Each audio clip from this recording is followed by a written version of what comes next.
Hello नमस्कार दोस्तों, स्वागत है आपका मेरे यूट्यूब चैनल EduTree में। दोस्तों आज हम BHDE 143 के इम्पोर्टेंट टॉपिक जिसमें आज हम सेवा सदन के विशेषताओं, जो सेवा सदन प्रेमचंद द्वारा लिखी गई जो उपन्यास थी उसकी विशेषताओं को पढ़ेंगे और समझेंगे। साथ ही अगर चैनल पर नए हैं तो चैनल को सब्सक्राइब जरूर करें। तो चलिए शुरू करते हैं आज के इस वीडियो को। सुधारवाद के असर में लिखे गए इस उपन्यास में सहानुभूति तो है, किंतु अनुभूति जीवन की सच्चाई का वैसा असर नहीं है जैसा बाद में प्रेमचंद के अन्य उपन्यासों तथा प्रेम आश्रम, रंगभूमि और गोदान में दिखाई देता है।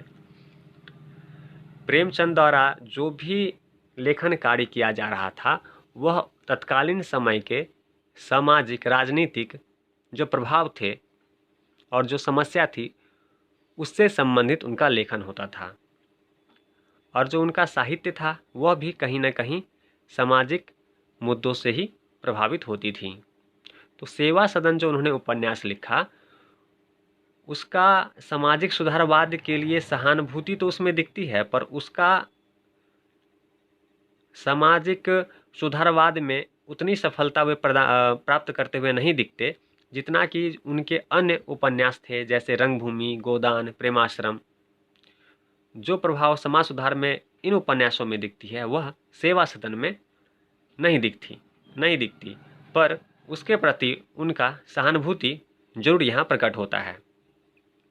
अनेक आलोचकों ने उपन्यास को इस कसौटी पर कमजोर पाया है कि यह समाज सुधार के प्रयास के प्रति सहानुभूति तो प्रकट करती है, पर उसमें सुधारवाद में कोई सफलता प्राप्त करती हुई नहीं दिखती या कोई वैसा संदेश देते हुए नहीं दिखती।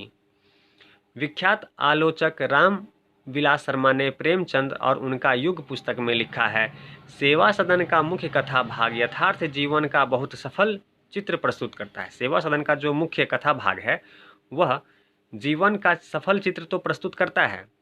सुमन वैश्या जीवन की प्रतिनिधि पात्र नहीं है, वह थोड़े ही समय तक वैश्या रहती है और तब भी वह वैश्याओं की तरह तन नहीं बेचती। बेचना तो दूर, वह किसी को उसे समर्पित भी नहीं कर सकती। ऐसा होना संभव नहीं है, लेकिन जो कुछ संभव है वह सभी उपन्यास का विषय नहीं होता। जो प्रेमचंद ने उपन्यास लिखे हैं जिसमें एक सुमन वैश्या है, वह कुछ समय तक ही वैश्या जीवन व्यतीत करती है और वह अपना तन भी नहीं बेचती। इस उपन्यास के हिसाब से जो प्रेमचंद लिखते हैं, जो कि ऐसा संभव होना मुमकिन नहीं है, फिर भी प्रेमचंद यहाँ ऐसा ही उसे कहानी अपने उपन्यास में ऐसा बताते हैं। लेकिन जो कुछ संभव हो सकता था वह भी इस उपन्यास में विषय के तौर पे नहीं लिया गया है। सुमन के संघर्ष और दुखों की गाथा कम रोमांचकारी नहीं है। वह नारी है, इसलिए उसके कष्ट, उसके संघर्ष दूसरे हीरो से भिन्न है।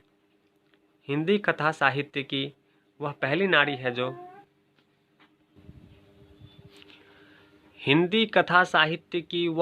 नारी है जो आत्मसम्मान की रक्षा के लिए संघर्ष की डगर पर पांव उठाती है। आलोचक विजय मोहन सिंह ने सेवा सदन के विषय में लिखा है, सेवा सदन ऐसी ही हिंदी उर्दू के बीच का अंतर मिटाने वाली कथा भाषा को लेकर आया है। प्रेमचंद एक स्वाभाविक खिस्सागो है, उनकी इस कथा भाषा ने सेवा सदन के रूप पक्ष को चमका दिया, किंतु विचार तथा वस्तु तत्व के रूप में देखें तो सेवा सदन की समस्याएं और उनके समाधान बहुत स्थूल किस्म के हैं, जो जाहिर तौर पर अपने समय के सुधारवादी आंदोलन से लिए गए हैं। माना कि उपन्यास की नायिका सुमन के पिता को आर्थिक परेशानी से ग्रस्त होकर भ्रष्ट होने पर मजबूर होना पड़ा और आगे चलकर सुमन को भी विवाह उपरांत वेश्या होने पर मजबूर होना पड़ा, किंतु एक कथा में इतनी अतिशयता तथा अतिरंजना के साथ व्यक्त किया गया है कि आज के सजग पाठक को यह एक सामाजिक फिल्मी कथा की तरह लगता है। स्पष्टतः उस समय तक समाज शास्त्र तथा सामाजिक चिंतन इतना विकसित नहीं हुआ था कि वैश्या बनने या होने के जटिल तथा मनोवैज्ञानिक कारणों को समझा सके। संक्षेप में इन विषयों को निम्न बिंदुओं में चिन्हित किया जा सकता है, जैसे स्त्री जीवन के संघर्षों का यथार्थ चित्रण, चरित्रों की विश्वसनीयता, सामांती संस्कारों पर व्यंग्य प्रहार, सामाजिक कुरीतियों का उद्घाटन, सहज सरल भाषा और कथानक।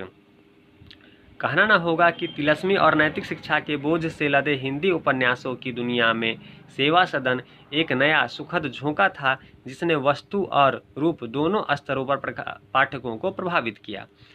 प्रेमचंद को युग निर्माता कहने का तात्पर्य भी उनके ऐसे योगदान को स्वीकार करना है जिनके कारण हिंदी पाठक समाज में साहित्य के माध्यम से जीवन और समाज के प्रति गहरा बोध उत्पन्न हो सके।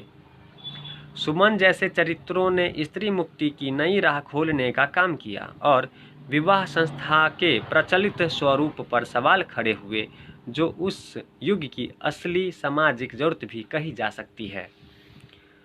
तो आज के इस वीडियो में हमने कथा जो सेवा सदन उपन्यास है उसकी विशेषताओं को पढ़ा तथा इस विषय पर आलोचकों के विचार को भी हमने पढ़ा और समझा है, और उम्मीद है आपको यह विषय आसानी से समझ में आ गया होगा। अगर एक बार में समझ में ना आए तो 1 से 2 बार इस वीडियो को देखें, आसानी से सेवा सदन के कथानक की विशेषताओं पे आपकी समझ बन जाएगी और इस पे बनने वाले सभी प्रश्नों के उत्तर आप सरल और सहज रूप से दे पाएंगे। तो चलिए मिलते हैं अगले वीडियो में ऐसे ही किसी इम्पोर्टेंट टॉपिक के साथ।